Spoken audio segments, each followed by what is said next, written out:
Good evening, curious minds of the internet. This is Friday. This is Entrepreneur's Kitchen. Welcome back. I'm looking forward to having another great conversation with Kim Arazi at the other end of the microphone tonight. Hello, Kim. She's the founder of Innosensi. Hi, everyone. Hi, Seda. Hi, so lovely to have you at the kitchen, at your kitchen, and at my kitchen. And thank you so much for joining me tonight. And you are the culmination point of a week full with female entrepreneurs. This wasn't planned, having so many female entrepreneurs in 1 week, but obviously there are many really, really good female entrepreneurs out there. And I had many of them this week, every day in my show. So it's possible, guys, out there. If you're all male panels, think about it.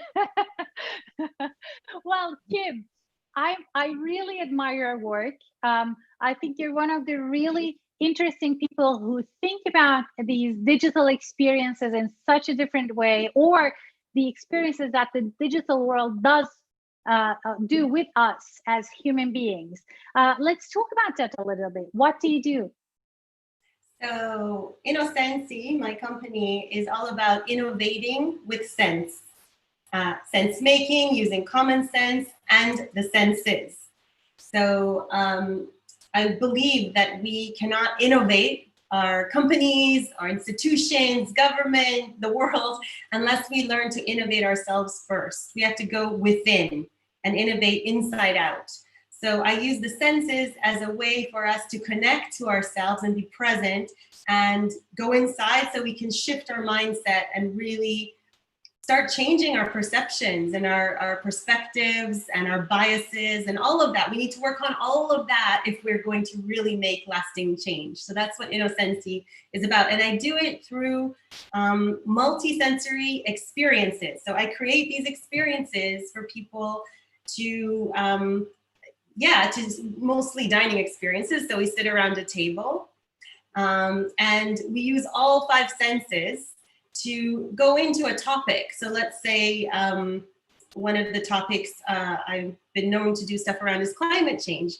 So I do a dinner that's all around plant-based eating and why that's important for the climate and why it's important for us as humans.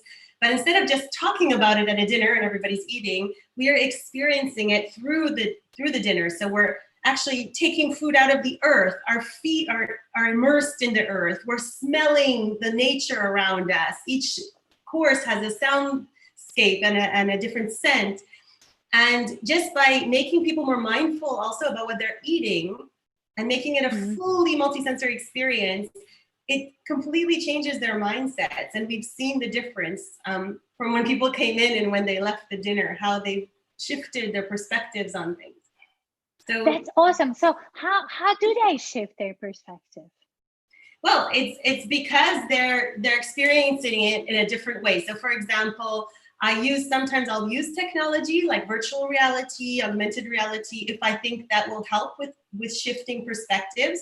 So an example of that is you're eating one thing, you have a little mini burger in your hand where you have a VR headset on and you're told to put this in your mouth and you eat it. You're like, oh, this tastes really good. And in VR, you're seeing, barbecue and you're smelling a barbecue and you're seeing kind of all the signs that you're eating meat and from the smells, the sounds even of the sizzling of the barbecue. So you're really immersed in this kind of meat eating experience and you take it off and then you're told actually what you just ate was leeks or maybe it was Beyond Burgers or whatever it is. And people are shocked because your senses are telling you, your other senses are telling you that you're eating one thing and you're thinking this way. It is impacting your taste. So your sense of smell, your sense of hearing, all of this, your sense of sight is making you think you're tasting one thing. So then in front of you, you have a whole plate full of not real meat. In this case, we had aubergines and we had leeks, but it looks like a steak. And so people are digging in and eating this, and then they're thinking this really tastes like meat, but it's not. But the point of it is that they just had an experience where they tasted something, they thought it was meat, but it wasn't. So now the point of the course is, let's discuss with each other, does it really matter then? If it tastes like it smells like it, we feel like it is, we might as well eat vegetables instead. So that's just one example, but I use the VR to take them away, to immerse them into a world. So it really plays with their perceptions. That's really awesome. So have you ever had people who turned vegetarians after these experiences? People are more open to it. I did not follow up to make sure, which I should do in the future. You should, yeah, totally. Yeah, I need to get that. But I know when I did this dinner at the UN Climate Change Conference last year, we had heads of delegations from like Argentina and Chile, where meat is a big part of their diet, obviously. And they were the kind of people that would not be open to try something that's a substitute for meat. But after the dinner, the 6-course dinner, where we kind of meditated on the food, and again, it was completely multisensory, and they're eating out of the earth and everything. They came up to me one by one after and said, oh my gosh, I would never have given this a chance. In this case, it was Impossible meats we used. Yeah. So it's plant-based. They said, I would never have given this a chance ever, but now that I tasted it in this way with all my senses, I'm open to it. And I can see how we can change people's behaviors. This is so innovative, and this is so interesting. How did you come up with something like this? This is crazy. It's crazy. My crazy head works in crazy ways. So crazy. And not only coming up with something like this, but also like really convincing other people that this should be actually experienced at the UN climate change. Yeah. And the funny thing was that they actually invited me to speak on a panel the day before to talk about it. So I was there with all these experts in different areas of food, you know, from insects, what we'll be eating in the future, and impossible foods and different kinds of foods of the future. And I was just talking about how we need to give people actual experiences, multisensory experiences, to get them to change, first shift their perception and then change behavior. We can't just tell people. They can read it in books, they can hear lectures and talks, they can watch it in films, but unless people try things for themselves in a really experiential way, they're not going to change behavior, and we have proof of this. So I think that's why I was brought to the UN in the first place, to give some people. I couldn't give it to everybody there, obviously, 5,000 people, but to the people who came to the dinner, at least they got an understanding of, you know, if we encourage people to give these experiences, then maybe we can actually shift perception and behavior. So that's just one example. That's really fascinating. We will dig more into that. But before, you know, we have to talk about also our food. But even before that, we have to tell people that if you guys are interested in asking questions, please go tune in to Slido like every night, and you can ask Kim questions on 76346. No, 76340 on Slido 76340. There you can ask Kim all sorts of questions. Well, so what are we eating today? Out of the earth, or what? Yeah, what I'm making is, because you said 3 ingredients, I stuck to that. I'll show you. It's just in the oven because I had to take it there. So, I don't know if you can see. It's roasted cauliflower. So it's just a cauliflower with a bit of olive oil and salt roasted in the oven. And I'm going to put on top of it tahina and grapefruit, pink grapefruit sauce. So I just have to blend that in the blender, and then you pour it on top, and it's so good. It's really awesome. Sounds really good. So you're going for something really simple and sophisticated. I am going to be doing some cherry marmalade. Just a little portion of it for breakfast for tomorrow. So it's just sugar, cherries, and some water. So you know, it's really incredible. When we first put this show together, I was like, 3 ingredients? Oh, this is challenging. It's been now almost 60 episodes, and we've been coming up with things. Yeah, really cool. Well, the best food is simple, right? It's from the earth, it's from nature, so it's simple. This for me is a bit of Mediterranean because that's my background, and I just find it healthy, easy, Mediterranean-ish because of the tahina as well. And the grapefruit juice with the tahina, it just gives it a fresh flavor. So I recommend it. It's a great starter for a dinner. Awesome. Well, oh, someone says on Slido already, I love your simple and sophisticated. Yes, it is simple and sophisticated, like, you know, like many beautiful things in life. Thank you, whoever you are, the anonymous. We already have a question for you, Kim. Another anonymous. How did you start to become interested in food experiences? That's a good question. I don't know. I'm not a chef myself at all. I would consider myself a foodie because I love eating food. But I think the main thing with the food experiences is that I've been running events for like 16, 17 years now. But what I feel is that when you have people sitting around a table and breaking bread, sharing a meal together, it's called commensality, where we eat together around a table. There's a different vibe. People are just much more relaxed, and food connects. Food connects people from different cultures, different parts of the world, different backgrounds. It doesn't matter. When you share food together around a table, it's like you're one. You agree, right? It's like music. Absolutely. Yeah, exactly. That was as if we spoke together before, because Entrepreneur's Kitchen, the food for thought. Yeah. The idea, we just said it's just symbolic. You just stand in the kitchen, and the conversations are immediately totally different. Exactly. Than conversations you would have in a business conference or whatever. Yeah. Go ahead. Tell me more. No, but that's why I love this. This is such a great idea that you're doing this, because we don't combine food in our kitchens as much as we should. And it's a huge part of our lives. All of us have to eat. So we should talk about that more and get each other around the table and in our kitchens much more. So I'm glad you're doing this. So it's just, I love to host. I love food, and I just think people are in a different mindset and a different state when they're around the table sharing food. And I just think it really brings people together in a very relaxed way that you can't get if you're giving a talk or they're in a conference. So for me, it just became that. I love having dinners at home. That's just something I do all the time anyway. I host dinner parties.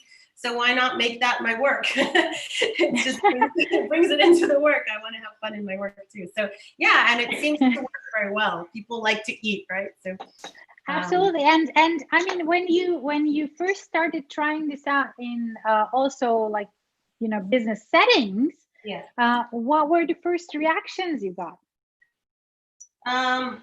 Very positive. The very first one I did was for London Food Tech Week, where I used technology. I used virtual reality and augmented reality, and we had people from the food industry there. So we had, I think from M&S and Sainsbury's and different companies, and they were mostly from the food industry, so I suppose they're open to it. But it was, it's a business conference, but this was a dinner that was very different. And from the minute they walked in, they felt that, because they walked into the earth and leaves and trees. We built a whole set.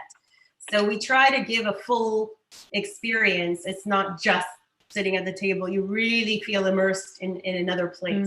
So it's almost like you can't just be in your head anymore. You're going to feel, you're going to go into your body, because you're immersed in at least at this one, for the nature one. Yeah. Why do you think that it's so important to be really fully immersed when we're? I mean, I know you as a person, so you're not only about full immersion when it comes to food, but also with everything. You're really into immersion. So why do you think it is so important to employ all sorts of senses? Because we experience life through our senses, and if we only engage one sense, so we'll know that very well now after 3 months being at home, and we're just using our screens. And if we're not engaging our other senses, we're just you know, looking at a screen and listening, okay, we're listening. But even that, I would argue not fully, because we're behind a screen and we can turn it off or we can walk away or whatever. But we don't get a full experience if we just use one sense. To get a full experience and a full understanding of anything in life, we need to use all the senses. They're all interconnected. They all play with each other and work together to create a full picture. So if we want people to really feel something about an issue, about a topic, or learn, it's really important to engage more than one sense. They'll remember it more. It will stick with them. And this goes for children in schools. If we can teach in this way, giving them much more immersive experiences, instead of telling them that, I don't know, carrots grow in the ground, go have them, you know, put the seeds in the ground and watch the carrots grow. And then they're smelling it, they're touching it, they won't forget that. Whereas if you just tell them to memorize from a book, carrots grow in the ground and you'll be tested on it, I mean, it's not the same.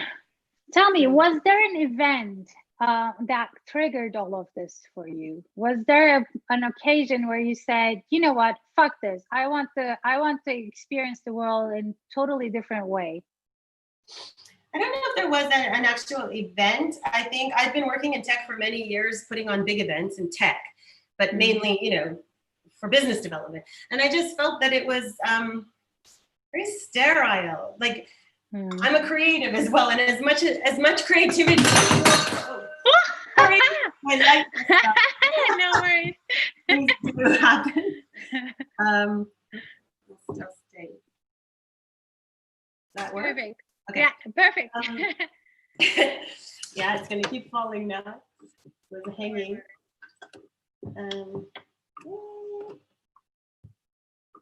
I might need my assistant. all good. Don't worry about it. Even without it, you look beautiful. Okay, don't worry. Yeah, it looks really good. Up on my face. Now you look like a character from a Halloween. For effect. No, it's okay. Don't worry about it. Okay, so yeah, so basically I felt that all these events were very sterile, and also another thing I felt was that you know, I'm putting on all these big tech conferences, but a lot of these companies that are using tech are using it just to get us more addicted, or to you know, to make money, obviously, but not thinking about the human side of it. And it started to bother me, because I thought, wow, I'm kind of promoting this to build more and more tech, but people are not asking the question why, and how is it going to impact humans? And I felt it was really disconnecting us. There's a lot of technology that can be used to connect us, like Zoom, like FaceTime. All of these things are great. It's how you use them, number one. But also, there's a lot of companies using technologies in a way that disconnects us instead of connects us from ourselves and from each other. So I started to think, okay, how can I combat this? How can I create experiences that help us reconnect to ourselves and to each other, to the environment? And that's where it started mulling in my mind. The very first one was inspired by some friends who started this movement called Root to Flower, which is about using the full fruit and vegetable, not throwing away parts of it. And they were talking about that actually in Berlin. And I got this idea. I'm like, what if I did a dinner all about that? And we used VR and AR to really take people deeper. And that's where the whole thing started. So it started with this Root to Flower idea. That was the very first dinner I did. That's the one I took to the UN. I've done it a number of times. But from that grew other things. So another dining experience that I do for innovation, for leadership, is called Sensing the Future. And that one is less, I'd say, immersive in terms of we don't build a set and all of this, but it's basically we use each course, we focus on a different sense, and we have everyone at the dinner practice the skills of the future. So, you know, all the skills that are listed by the World Economic Forum as the top skills we'll need going forward, which is now emotional intelligence and creativity and negotiation skills and critical thinking, all of these things. We practice those throughout the dinner using different senses. So it's a real, again, it's a real interactive, immersive, sensory dining experience. And very important for leaders to start thinking about this. Yeah. Whether it's from an innovation perspective, creativity perspective, or just even people, HR perspective, but to think about the skills we need. And so I want them to taste it, literally, themselves, so that they can go off and then think, how do I bring that into the company? Okay, how does creativity taste? So creativity, tastes in my dinners. It can taste whatever you want, but I use creativity for dessert. Well done. So the last course in this dinner is around touch and creativity. And so well, I'm giving it away. I don't know if I should. Yeah, well, you can't give it away enough because, you know, it makes even more appetite to be in one of those. So we use big canvases, like art canvases, and we put on the table all kinds of paint jars, but the paint jars are filled with sweets. So from dulce de leche to chocolate like Nutella, macaroons, berries, marshmallows, you name it, any kind of sweets, cream. And we take off all the silverware. So all they have are these big canvases and paint brushes and some spatulas and these jars of the sweets. And they have to paint their future, how they see the future with the sweets. And then the idea is they present it back to the wider group, and then they all have to eat it with their hands. So it's all about, we lose that, we don't do that enough, right? We use silverware all the time. And, you know, the Italians know better than anyone. You don't eat a piece of pizza with a fork and knife like in Britain most people do. You take it in your hands and you squish it, and you know, that's part of the experience of eating it. So I want to bring that back. So in that course, I just tell people to let go of all the etiquette and rules and all the things they're taught, and just be playful, be children again, and just eat with their hands. And they love it. Yeah, you know, it's never too late to have a nice childhood, right? Exactly. There is a question on Slido for you. I would like to eat more homegrown food, but it's hard for me to buy this where I live. I never know how the food I eat is produced. Right. That's a problem. I don't know where that person lives, but I mean, yeah, the best thing is if you can buy from markets where you know it's, you know, organic from the earth and natural. But I guess in some places it's not as easy. So it's just, looking at ingredients and trying to be careful. I mean, they say anything with more than 5 ingredients on a package you shouldn't buy, right? Yeah, I remember hearing someone say, if the food you're trying to buy has an ingredients list, you shouldn't actually buy it. Exactly. So try to make it yourself and buy the whole food. Yeah, that is really difficult. You know, I remember my second pregnancy, and I had what they call pregnancy blood sugar, and I was at a nutritionist's office, and she starts telling me all about bread, and I'm like, well, what are you talking about? You know, I eat dark bread all the time. And she's like, well, you know, how does that bread get dark? And then she starts talking about the 150 names of sugar. And you're like, oh, damn. Yeah. So I think even, you know, people who are seemingly conscious about the food are not necessarily fully conscious. So we have to kind of really be more conscious about that whenever possible. But I want to talk about, you know, this show is only 30 minutes, so we're in minute 24 already. I really want to talk. Yeah, I know it's time just passes by. I really want to talk about your new initiatives, how you're taking these experiences into the new, you know, into the digital realm now, because you're doing the virtual table, you're doing so many cool things. So let's talk about those a little bit.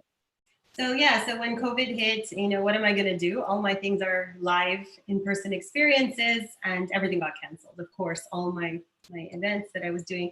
So I started to think about what can we do in this climate, and not only what can we do. I didn't want to just take what I do in real life and bring it to the screen. You can't really do that. But what do people need right now? When we're all in self-isolation and not able to go out in lockdown, what is it that they're missing most? And just from talking to people and seeing what they're writing about on the social media and stuff, it seems quite clear that what people were missing most is that human contact, that human connection. And so I got together with another friend of mine who works in mental health, and together we came up with this virtual table. And what it is multisensory. So we're getting you to think about the senses, but obviously you have to make your own dinner at this dinner. So you bring your own dinner to the table. We always have a theme. And so when you're making the dinner in advance, or your lunch or your snack, because it's global, so people come, it's a different time for everybody. But when you're preparing, you're thinking about the theme. So for example, we did one on courage. So what is courage to you? What ingredients make you feel courageous? What recipe maybe did you never attempt to try, but now you're going to do it because you feel it'll make you feel courageous and brave. So I get people to think about it in advance. Then they come with their food that they've already put thought into this topic. And we also combine it with live music, because we feel that music is it speaks to the soul. It's a way in, it's very emotional, and it makes people just feel. And the whole objective of this dinner, which is about 2 hours, is to get people out of their heads and into their bodies, into their senses, smelling, appreciating what they're eating, listening to other people, and to create a safe space where you can just be yourself, be authentic, really feel at home. And so we have 3 live musicians playing. We have classical, we have pop, we have everything you want, all interpreting the theme in their own musical way. And then we also have live poetry readings, meditations, and then just discussions in smaller tables. We break people out into smaller tables so they feel comfortable and can really meet people properly. We do that a few times during the 2 hours. And people have loved it. I mean, I think what really works is that what we were talking about, there's a lot out there. There's a lot of webinars and people are zoomed out. You can be on Zoom morning till evening. You can do workouts, you can go clubbing, you can go to university courses. Everything is out there. That's great. But where in all of this is there human connection? Where are you actually connecting to another human being at a level of authenticity, of real openness? And that's what we've hoped to create, and we seem to be doing it. So let's see what happens with it. It was all an experiment. So let's see how it goes. But, that's really, really cool. So how is your food doing now? What, this? Yeah, that one.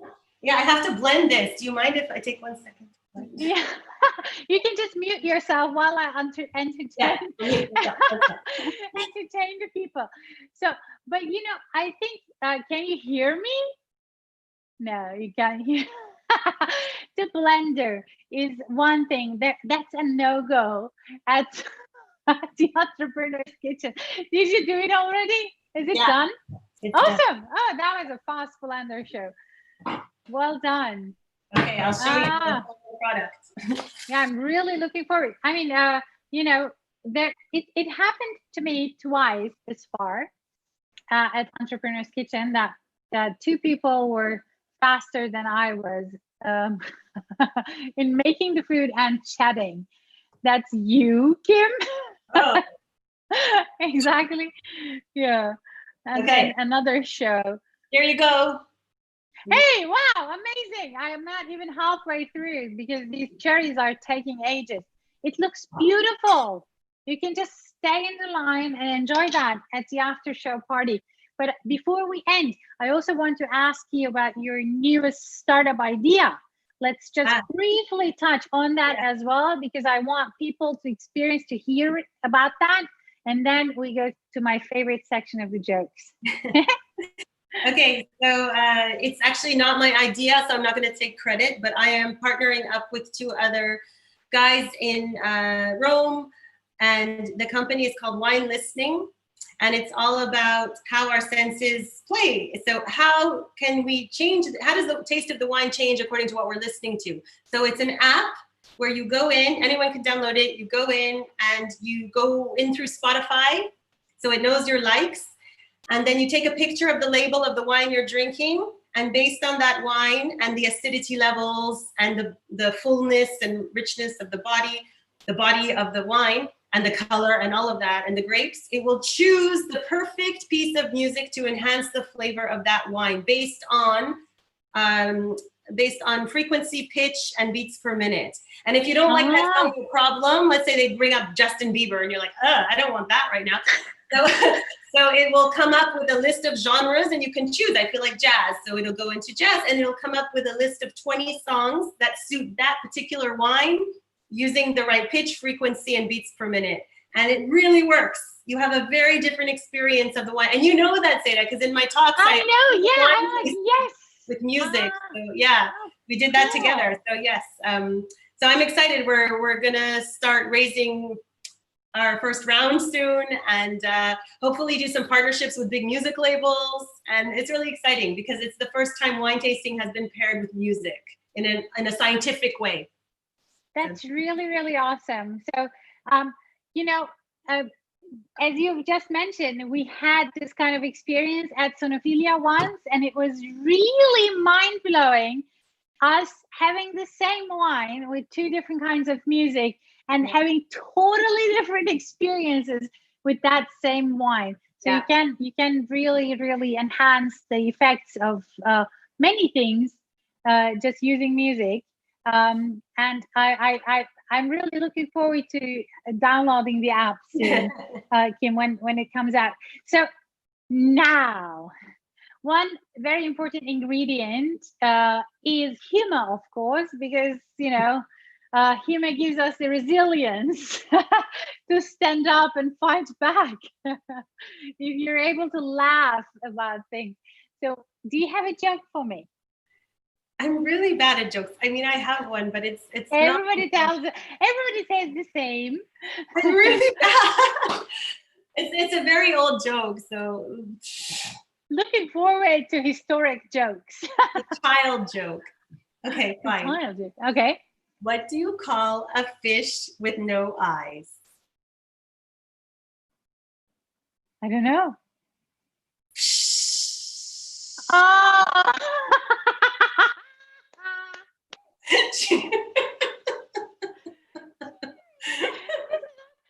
This is exactly the kind of jokes I love. I love these kinds of jokes.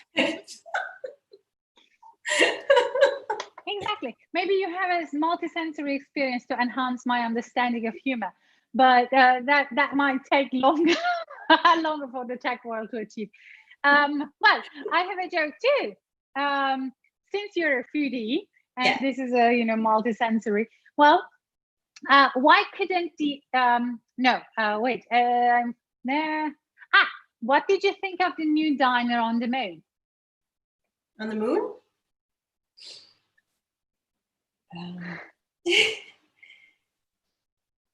It was very round and yellow. I don't know what. No. Well, the food was fine, but there wasn't much atmosphere.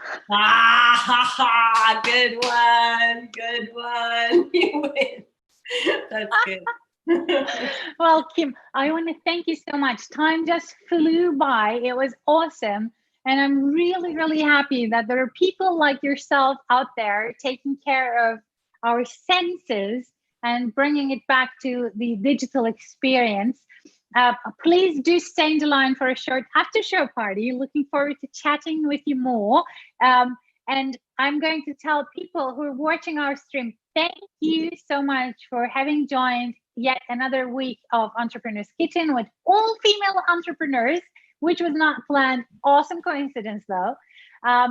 And I'm looking forward to reconnecting with all of you next week.